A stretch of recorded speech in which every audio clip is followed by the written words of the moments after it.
Hello everyone and welcome to a new video. Today I'm going to be sharing 3 secrets that will help you make more time for yourself every single day. And I will also tell you how much time exactly will these things save you. So stay tuned. I'm really curious to see your reactions in the comment section when you hear the numbers at the end of the video, how much time I save every day, every week, just by implementing these 3 simple things. Number 1 is to be less responsive. I'm gonna tell you how much time exactly does this save me every single day and every single week, but let me tell you what this means and what you can start implementing right now. First of all, start being less responsive to your emails. I check my emails and all my other inboxes, meaning Zoom, Discord, 2 WhatsApp accounts, 3 YouTube channels, 3 Instagram accounts, and all the other things that I just can't really remember right now because I have a list. I only spend an hour a day to get to everything in my inboxes, and I close all the apps afterwards. So I'm not constantly getting back to an email, doing something, and then coming back to it, checking it every single time. Yeah, it's great that people get a lot of answers immediately, but it's gonna kill your productivity. So make 1 hour every day for answering everything, answering all the emails, and then don't for the next 24 hours. This is gonna help you so much already, but there are some other things here that I want to talk about. One of those things is actually being less responsive on WhatsApp. A 24-hour turn time for emails is perfectly acceptable, but for WhatsApp, things are a little bit different. We have messages all day, every day on WhatsApp, and being less responsive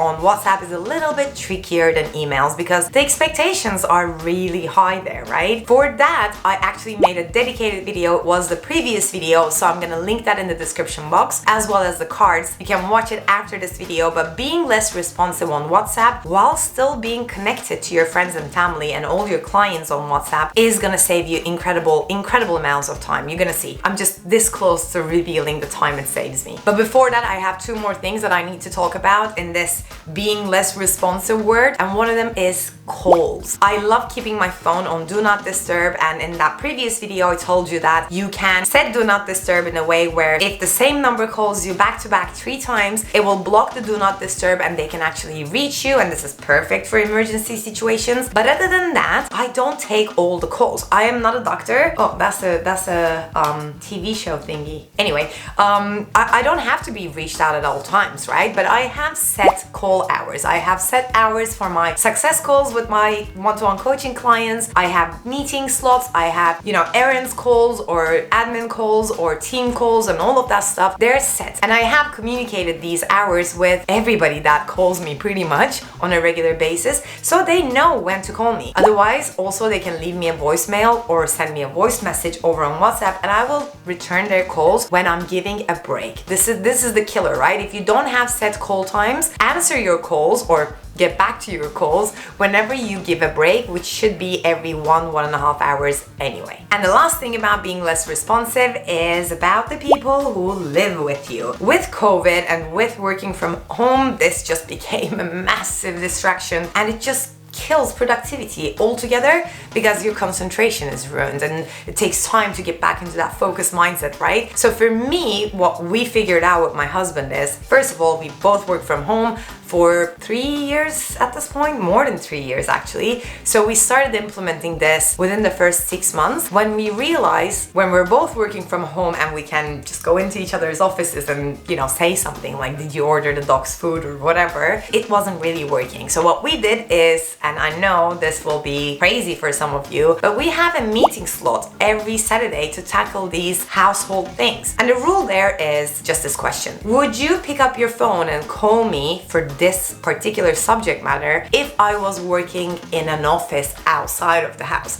If the answer is no, put that in the agenda of Saturday meeting, right? If it is, yeah, of course, emergencies and important things we tackle on the spot, but the majority of the time we have 10-15 things that we need to talk about, and we put them all in our Saturday meeting, the household meeting, and we tackle everything, and that takes way less time because we're also batching our household errands basically.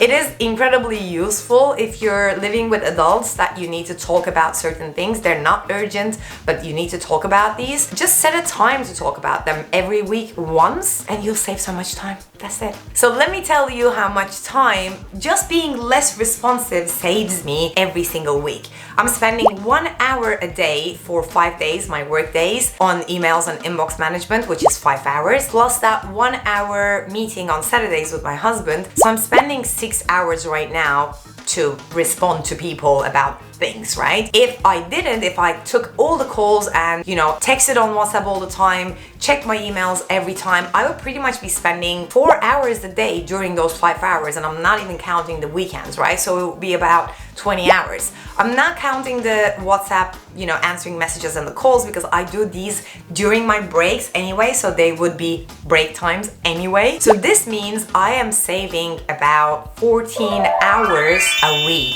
just by being less responsive. Let's go to the second secret, shall we? And that is limiting your time that you spend on house stuff, household stuff, and food, and being an adult, really, just adulting. And let me break it down a little bit for you. Many people spend their Saturdays or Sundays cleaning and tidying, and maybe going to the grocery store, doing their shopping and all of that stuff, which is 5-6 hours, let's say 5.5 on average, right? What I figured works really, really well is, instead of giving away one of my weekend days, I have a 15-minute tidy every day for 6 days, Saturday included, to just put things away and tidy up a little bit. I set a timer so I don't go over that time, and that is more than enough for me. I mean, obviously we don't have kids, maybe with kids it would be half an hour, but it's not 5, right? And on top of that, I am using Power Hour for cleaning the house, and that takes me 1 hour a week. I'm not spending hours and hours and hours cleaning. We have a dog, we have pets, and it is, it's not the best state every week. But when I do Power Hour, put on a playlist and set a timer,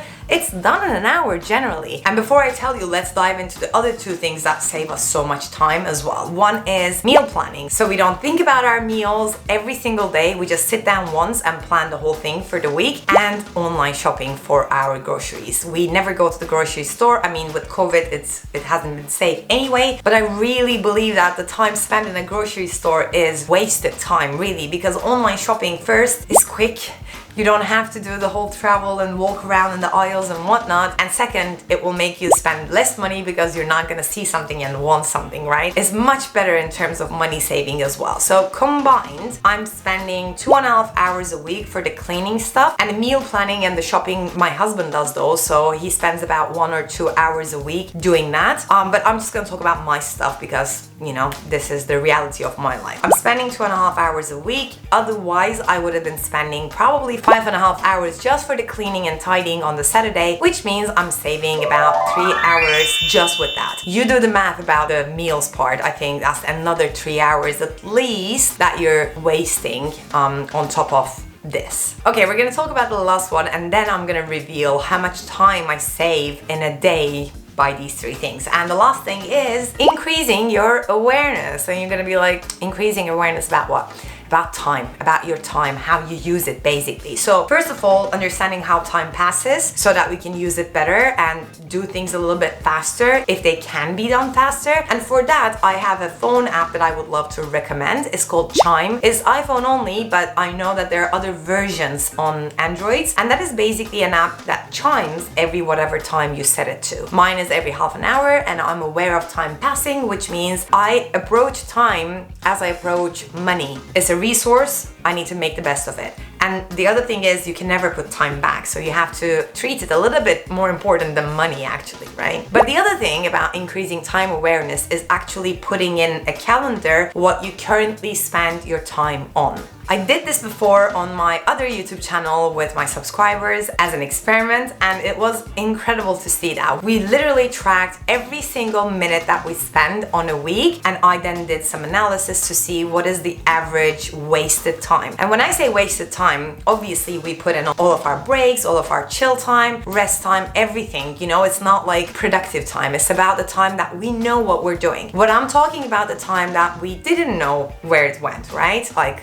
I don't know. A week has 168 hours and my whole like tracking gave me 150. I don't know what happened with the other 18. It's insane. The average of that experiment was 10 to 12 hours a week where we couldn't account for. It was unbelievable to see that number. Some people had like 30, 35 hours a week that they didn't know what happened. But on average, it was, let's say, 11 hours. And that is just unbelievable to see. So when you put everything that you do, again, including your breaks, including your chill time, I don't do anything time, like consciously, I don't do anything time. And if there are still blank areas around, that is a time that you could use for something else, right? You could save it and invest it in something more important for you so that you can get the most out of your life, basically. So if you think about it, 11 hours a week is what you would save, again, on average, if you were aware of how you use your time. So when combined, these three things save me about 28 hours a week. It's more than a day a week.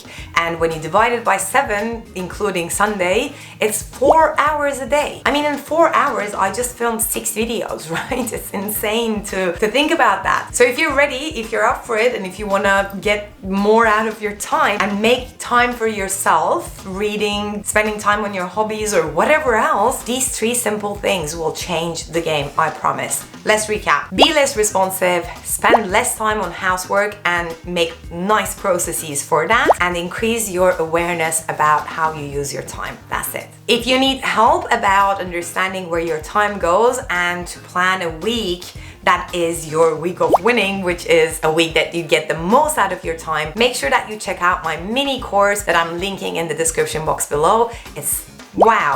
It's called Wow, Week of Winning, and it is only 1 hour of your time that you're gonna spend on this, and you're gonna increase your time awareness for life. That's all I wanted to share with you today. Thank you so much for watching. I hope it was useful, and I will see you next week with a new video. Until then, take care. Mwah. Bye.